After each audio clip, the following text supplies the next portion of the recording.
Assalamualaikum warahmatullahi wabarakatuh. Perkenalkan, nama saya Ramadi Wijaya. Di sini saya akan menjelaskan tipe dan karakteristik suspensi. Menurut konstruksinya, suspensi dapat digolongkan menjadi dua tipe. Suspensi tipe rigid. Pada suspensi tipe rigid, roda kiri dan kanan dihubungkan oleh aksel tunggal. Suspensi model bebas.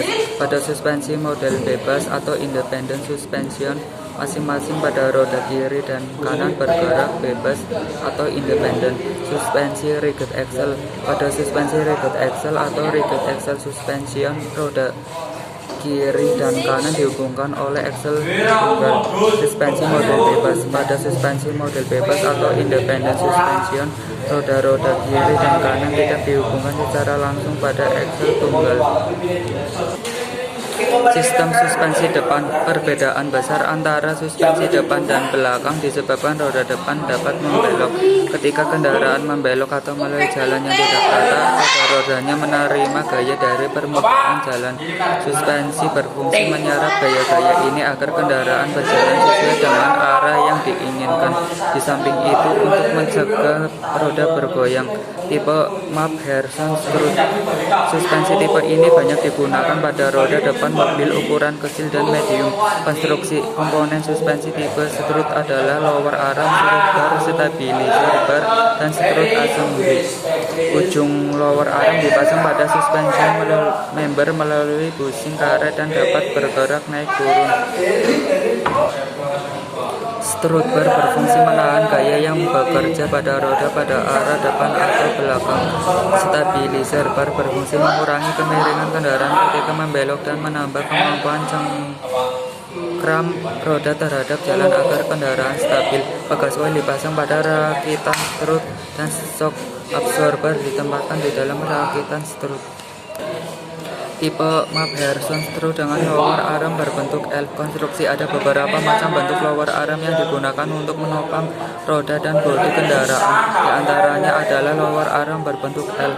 Bentuk ini ada yang digunakan pada kendaraan yang mesinnya di depan dan penggeraknya roda di depan. Tipe double wishbone dengan bekas coil. Suspensi model bebas ini banyak digunakan pada roda depan mobil penumpang dan truk kecil. Konstruksi. Roda dipasang pada bodi melalui dua lengan suspensi atau upper dan lower arm. Shock absorber dan bekas coil dipasang di antara kedua arm tersebut di atas. Ring knuckle dan rem. Salah satu ujung arm dipasang pada bodi atau frame melalui bushing dan ujung lainnya.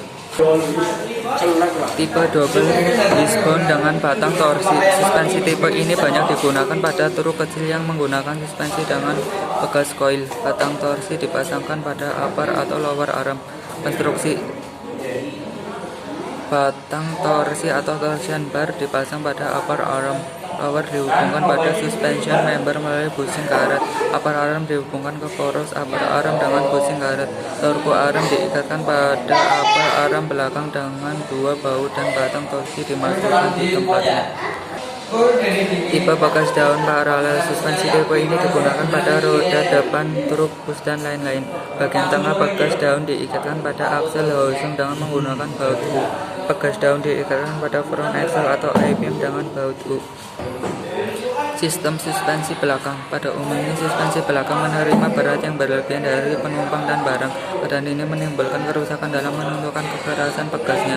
Apabila pegas dibuat cukup keras untuk beban berat, akan menjadi terlalu keras bila kendaraan hanya dinaiki pengemudi. Sebaliknya, bila dibuat cukup lembut untuk dinaiki pengemudi, pegas menjadi terlalu lemah sewaktu mendapat beban berat. Demikian pula keadaannya dengan shock absorber. Tipe bekas daun paralel. Suspensi rigid axle ini banyak digunakan pada suspensi belakang kendaraan komersial.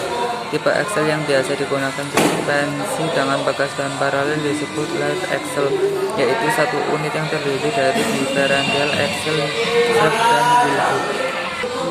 Konstruksi. Pada umumnya ujung depan dari setiap bekas daun diikatkan ke bracket bekas pada struktural member atau frame melalui bushing karet dengan hanger pin. Ujung belakang karet dengan hanger pin. Ujung belakang bekas diikatkan ke bracket bekas pada struktural member atau frame melalui bushing karet dengan sekel. berhenti pada saat pegas berdefleksi dikarenakan perubahan beban pegas menjadi panjang, dan segel dapat mengimbangi perubahan tersebut. Busing karet mempunyai dua fungsi, yaitu menyerap getaran dan mencegah agar getaran tersebut tidak diteruskan ke bodi. Di samping itu, agar mata pegas dapat bergerak maju mundur ketika pegas daun melengkung. Bagian tengah pegas dihubungkan pada aksel housing dengan baut. Tipe 4 link di antara suspensi rigid. Tipe inilah yang menghasilkan kenikmatan berkendaraan yang lebih baik karena penanganan posisi aksel dan beban suspensi dilakukan secara terpisah. Biasanya suspensi ini menggunakan pegas coil. Konstruksi posisi aksel adalah memikul dua lower control arm, dua upper control arm, serta satu lateral control arm. Sedangkan untuk menopang beban dan menyerap kejutan hanya digunakan pegas. Tipe semi trailing arm ini adalah sistem suspensi independen yang dirancang untuk membangkitkan kekakuan atau rigidity dengan memperhatikan beban dari samping dan memperkecil perubahan alignment atau toe in dan camber yang terjadi pada saat roda bergerak ke atas dan ke bawah. Konstruksi swing axis pada suspension arm terletak di depan roda, dan arm dipasang dengan bushing pada suspension member sehingga axle membentuk sudut terhadap garis tengah kendaraan. Tipe double wishbone ini tipe dari sistem suspensi independen yang digunakan pada roda belakang kendaraan penumpang yang penggeraknya pada roda belakang atau rear wheel drive. Konstruksi masing-masing roda ditopang oleh 3 suspension arm atau satu upper dan 2 lower suspension arm yang diposisikan hampir tegak lurus dengan garis tengah kendaraan, dan sebuah strut rod yang sejajar dengan garis tengah kendaraan.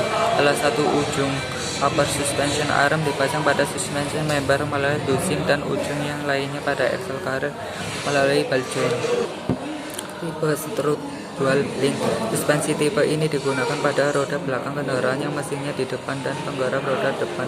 Suspensi ini termasuk salah satu tipe suspensi strut. Konstruksi roda-roda ditopang oleh 2 suspension arm dan strut rod.